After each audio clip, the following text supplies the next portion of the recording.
Hi, everyone. Hi. Morning. I want to start at the beginning with you three. So let's go to 1987. The Hip puts out its first record. It's a self-titled EP. Here's what's going on in Canada at the time. Frobisher Bay changes its name to Iqaluit. The premiers agree to the Meech Lake Accord. Rick Hansen's wrapping up his Man in Motion World Tour. So that's sort of the context of which the Hip emerges. And Michael, they land on our national map. What made them culturally sort of stand out in the Canadian music scene of the time? I would even go forward to 1989 when you have the Oka crisis, you have the Montreal Massacre, you have free trade, a lot of a time when Canadians were really questioning who we were. There was a serious period of self-examination, and here comes this band with this image of Canada. I wouldn't even say it's an image of Canada. There were allusions and references and geography and history in their music that we had not heard reflected in song before, and certainly not in this way. I mean, in folk music, it's very common to reference your locality in country music, and certainly in hip-hop, which is very much rooted in the regional and the local, but that doesn't often happen in rock music, and it was very unusual in this country for that to happen. That happens all the time in Britain and the U.S., and we grew up singing those songs here in Canada. So to find a band like this to come along and present it, also not in a parochial way, but with very surreal images and incredibly poetic, bountiful language was very unusual. And Jane, throughout the years, you've seen the Hip perform a gajillion times. Yes. You've interviewed Gord Downey several times. And, we hear all the time about what a compelling frontman he is, charismatic, poetic, charming. Out there. Yeah. Out there. So is that what stands out for you with him for the number of times you've interacted with him?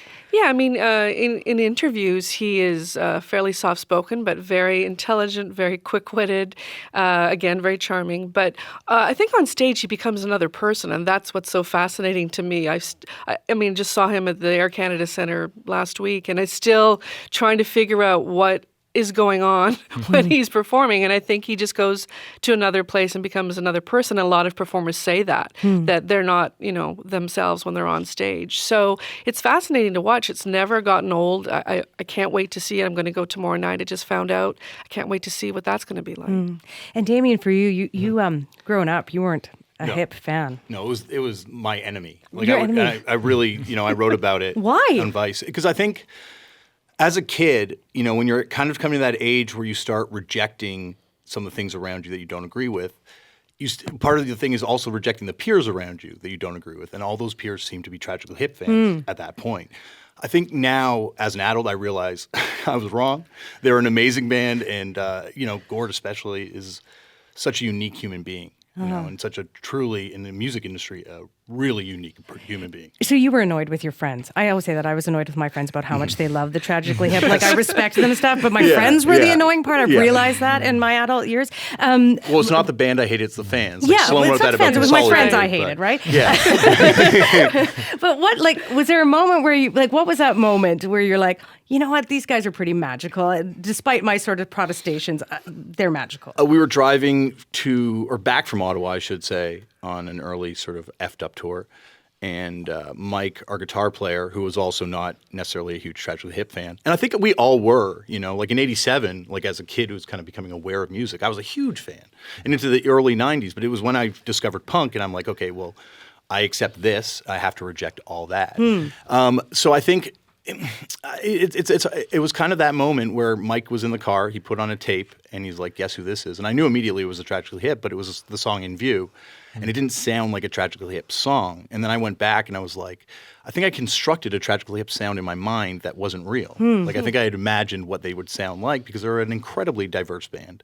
And it's not all, the Canadiana stuff, which I was rejecting. Sure. Okay. The Hip has been seen as a hard rockin' band for the mainstream. And as you say, Damian, then you get this moment where they don't have that exact sound. Gord Downey, of course, a literary guy. His lyrics are poetic, artful. It's probably, you keep hearing poet, because there really is no other word for what he does. But Michael, I'm curious about how Gord has sort of grappled or balanced those two opposing sides of the band, that sort of hard rockin' band and that literature, that poetry.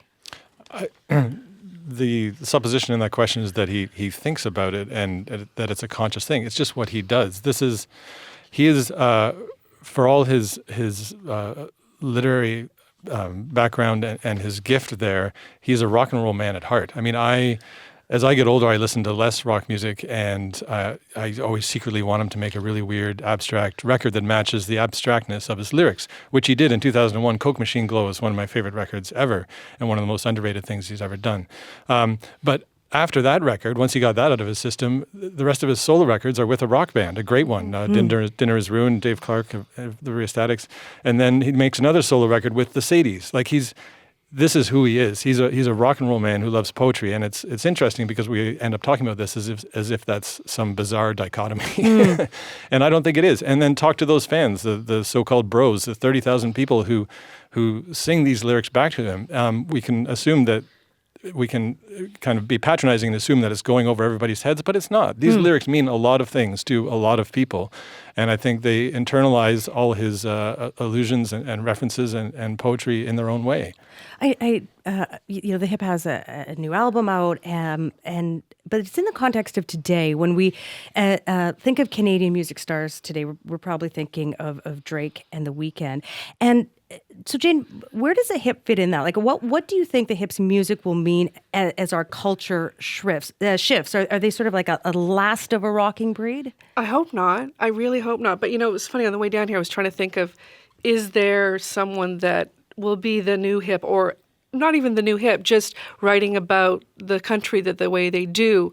I'm not sure. Like, I don't know about you guys, but I haven't seen anything like this tour in my lifetime in this city or this country. The outpouring of support for Gord and just what each night is like and what tomorrow night will be like in terms of just a physical viewing and where people will be throughout the country watching this show. I don't know if we'll see that again. Maybe we will, but in some ways, wouldn't it kind of be great in a way if we don't, because that's their identity. I feel like the analogy is like as we gather around an Olympic hockey game, right? Like in parks and town squares and bars at pizza joints across For a small music. town.